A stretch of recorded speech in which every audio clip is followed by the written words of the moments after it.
hat. I'm sorry? I can see your eyes. There's no hat. Yeah, no hat today. I got a little bit of sleep yesterday finally, so I can show my eyes a little bit. Nick, outside your locker room, there's the greatest rivalries in the NFL, and the Eagles helmet, the Cowboys helmet. And just yesterday, DeMarcus Lawrence had some things to say about, your offense and Jalen Hurts and how they haven't played you yet. Do you do any bulletin board material? Do you use any of that leading into a game like this? Yeah, I'm not really into bulletin board material, to be quite honest with you, because our greatest motivation is to play for each other. And this team loves each other, right? This is what is making this team a special team, is that they're in it for each other and they're in it to, not let each other down, to play for each other. And that's why we're in it as coaches, right? To put our guys in positions to help them play great. And that's the motivation we need, is just, hey, for each other. Like, I don't want to let Jalen down. I don't want to let Fletch down. I don't want to let, right? And then that's a contagious thing, right? Or when all the guys want to play for each other and not let that, and that's when it's a special thing. And hey, DeMarcus Lawrence is a great football player, and we're going to have to be ready for where he is, no matter where he is on the field. So we know how good of a football player he is, and how good of a defense this is, for that matter. So, but we're playing for each other, and that's our greatest motivation. Well, what Tony Dungy said, you guys have spoken a few times, and he said you spoke about fourth downs, game management, protecting leads. What was the, impetus of those conversations, and why those topics in particular? Well, Coach Dungy, first of all, if any chance I can talk to a Coach Dungy or Coach Wright or anybody like, Coach Karras again, right? Anybody I can talk to that has, Bill Parcells had an article that came out the other day, and I want to call Todd Haley, who was, he was Todd's mentor, and I want to get Bill's number to talk to him. So, right, because I'm obsessed with just how I get better, right? And if I want the team to be obsessed with how they get better, I need to be obsessed with how I get better, and I'm going to continue to live that way for 41 years of my life, and I'm going to continue to live that way. But I'll keep Coach Dungy and I conversation private, just because he was I was asking him about a couple different things. Now, one thing I can tell you is that his record when he went up 14 points in a game, I don't know if you guys saw this, when Coach Dungy was up 14 points in a game, at any point in the game, his career record at Indy and at Tampa Bay was 80-1. Like, well, can I find out what's going on here, right? And so I'll talk to anybody, and that's a huge thing that Coach Dungy would take my call. There's a media guy in Indianapolis that helped me out in getting in touch with him. So I'm thankful to him. But any advice I can take from somebody like that is really good advice. There was a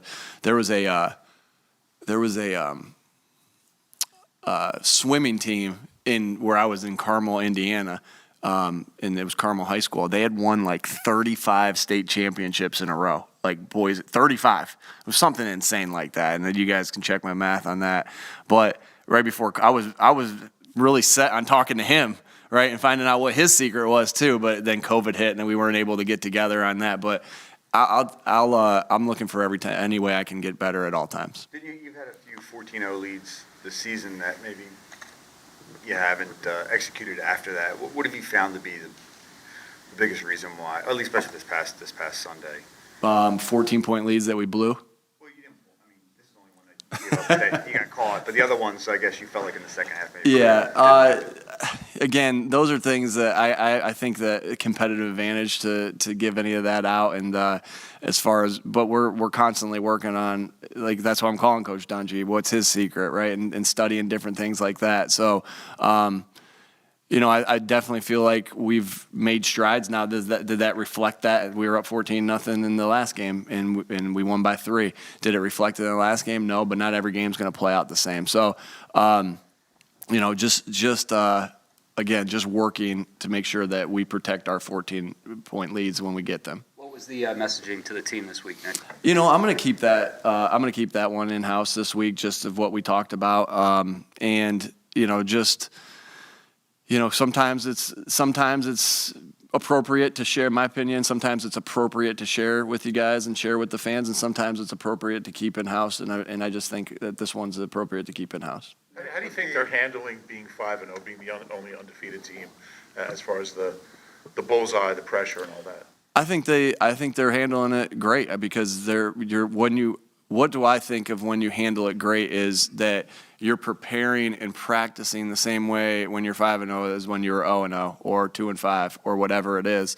And that's what I see. So, the preparation, I'm not with them at all times, but I know that when they come into these meetings, right, and I know when they go home and then come into these meetings, they have the same detail and same preparation and same knowledge of the game plan as they had going into Detroit, going into last year's Detroit, going into last year's Tampa Bay, whatever. So to me, that is a sign that they're handling it. They're handling it well. When we were at practice yesterday. Because we got great captains and we got great leaders and we got great guys on this team. When we were at practice yesterday, Kelsey went into the medical tent. Did he ever return to practice? Yeah, he was as you know, he was limited yesterday, and we're hopeful that he's ready to go. We'll get you that injury report later, and he, like I said, we're hopeful with him, and I think he's on the rise of being ready to go. But we'll take it the rest of the day today and figure it out. Hey, Nick, where's Andre Dillard as far as his progression, and is he close to being ready? I know you don't like to put a timetable, but obviously with Micah Parsons, Marcus Lawrence, it's important with a banged-up offensive line to have everybody. Sure. Yeah, he's close, and I think he's got a good chance to play this week. And so again, we got some time to think about it, but and to keep assessing it. And but he's had a good week of practice so far, and we're hopeful. Are you confident Jordan's going to play? You said one more. Again, everybody, we still got some time, and we still got to see today's practice, but we're hopeful all the guys that you guys have on the injury report from yesterday are going to be able to play. All right. Cameras down.